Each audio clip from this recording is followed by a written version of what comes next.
कहीं दिन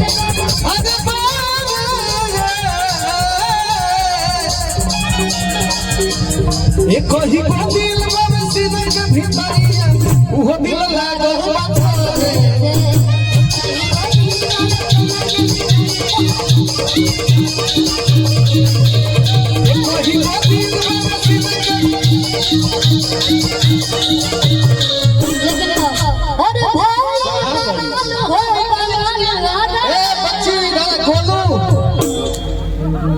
किशन भाई जहाँ कहीं भी हो मेरे मंच पे आ जाए। किशन पांडे भाई आवाज सुनो तो मंच पे आ जाए प्लीज। हेलो हेलो हेलो ओ भाई बवाल हो बवाल आदरा ना ना ना ना ना कइले बा कमाल ओ कइले बा कमाल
कुछ बोलिए देवरिया पे। शिल्पी बाबू ऐसे नहीं छोड़ना है। छोड़ना नहीं, तुम तो बुला रहे हैं, प्यार से बुला रहे।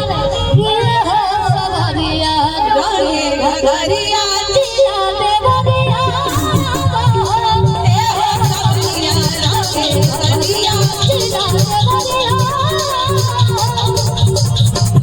की हो तुझे भेलो फूले किस करिया हो तुझे भेलो फूले किस करिया ए हो सवरिया रोए घघरिया जिया देवरिया ए हो सवरिया रोए घघरिया जिया देवरिया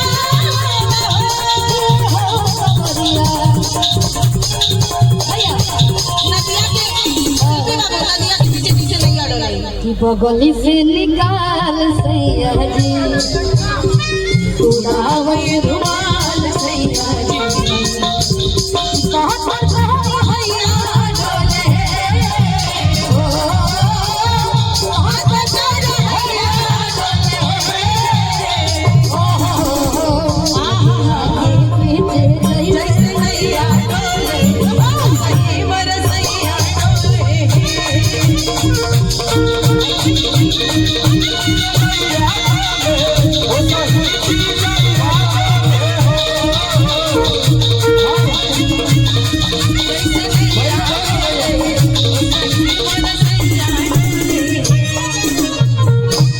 कि ये नदिया के मेरा वाला कि हो नदिया के मेरा वाला नदिया कैमरा वाला कि खींचे खाली निसावा के सीना नदिया के मेरा